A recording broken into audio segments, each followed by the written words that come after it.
¿Es posible pertenecer a una iglesia y al mismo tiempo perder de vista a aquel que le da vida? ¿Qué sucede cuando nuestra admiración por las personas ocupa el lugar que solamente le corresponde a Cristo? La unidad siempre ha sido uno de los mayores anhelos del corazón de Dios para su pueblo. Sin embargo, esa unidad no nace porque todos pensemos exactamente igual ni porque sigamos al mismo líder humano, sino porque todos miramos en la misma dirección, hacia Jesucristo. En esta semana estudiaremos cómo el apóstol Pablo enfrentó un problema que amenazaba la vida espiritual de la iglesia de Corinto, y descubriremos que la verdadera unidad solo puede existir cuando Cristo ocupa el centro de nuestra fe. Como siempre, te invito a que antes de comenzar puedas elevar una breve oración en donde le pidas a Dios que abra tu mente y corazón para que puedas escuchar el mensaje que tiene para ti en este día.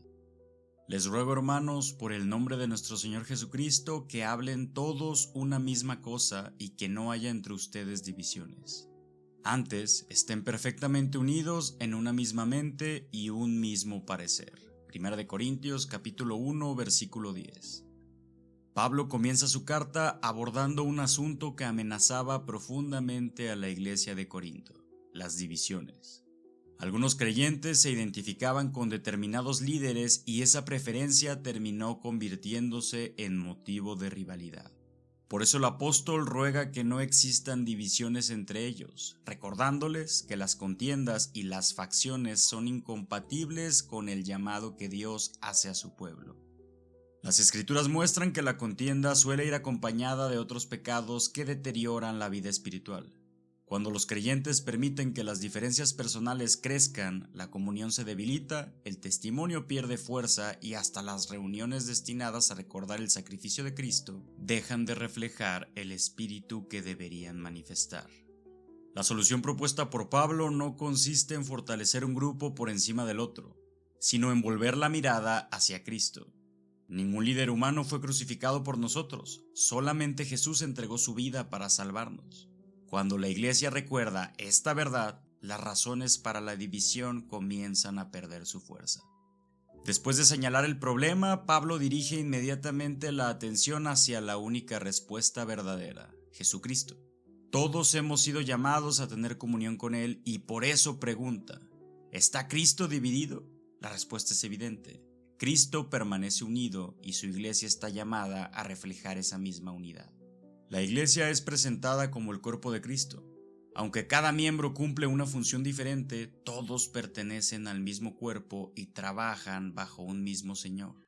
La unidad que Dios desea no elimina la diversidad, sino que permite que cada creyente sirva según los dones recibidos, manteniendo siempre a Cristo como el centro de todo. Cuando Pablo exhorta a estar perfectamente unidos en una misma mente y un mismo parecer, no habla de imponer opiniones humanas, sino de restaurar las relaciones dañadas para que vuelvan al orden establecido por Dios. Esa restauración solo es posible cuando el yo deja de ocupar el primer lugar y Cristo gobierna nuevamente el corazón. Pablo explica que detrás de las divisiones también existe un problema de inmadurez espiritual.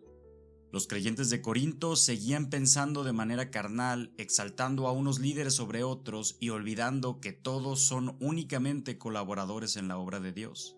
La verdadera sabiduría no proviene de la capacidad humana ni de la admiración hacia determinadas personas.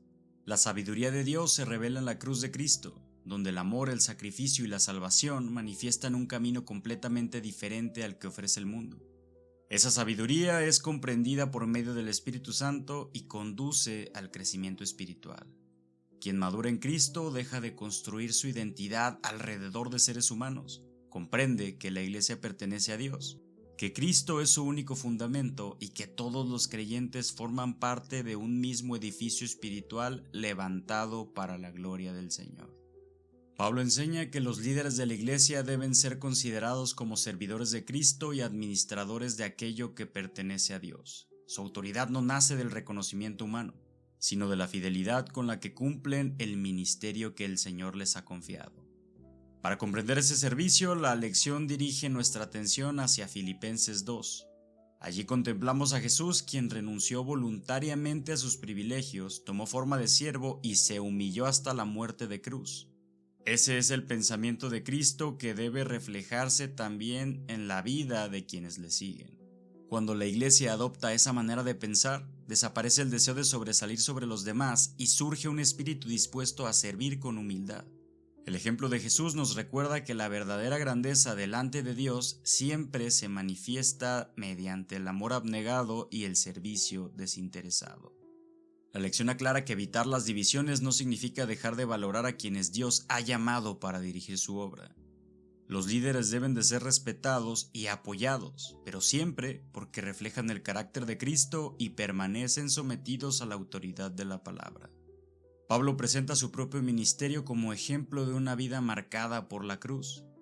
Las dificultades, los sufrimientos, las necesidades y las persecuciones formaron parte de su experiencia como siervo de Cristo. En lugar de buscar prestigio o reconocimiento, entendía que el verdadero ministerio consiste en permanecer fiel aun cuando ello implique sacrificio. La cruz destruye el orgullo y coloca toda la gloria únicamente en Dios. Allí aprendemos que el liderazgo cristiano no se mide por el poder, la influencia o la posición, sino por la disposición de servir, perseverar y entregar la vida por amor al Evangelio. La iglesia de Corinto enfrentó divisiones que amenazaban su unidad, pero Pablo recordó constantemente que la respuesta nunca estaría en los líderes humanos, sino en Cristo. Él es quien murió por nosotros, quien sostiene a su iglesia y quien une a todos los creyentes bajo un mismo Señor. Cuando permitimos que la cruz transforme nuestra manera de pensar, aprendemos a valorar a nuestros hermanos, a servir con humildad y a reconocer que toda la gloria pertenece únicamente a Dios. Esa unidad se convierte en un poderoso testimonio del Evangelio y refleja el carácter de Cristo ante el mundo.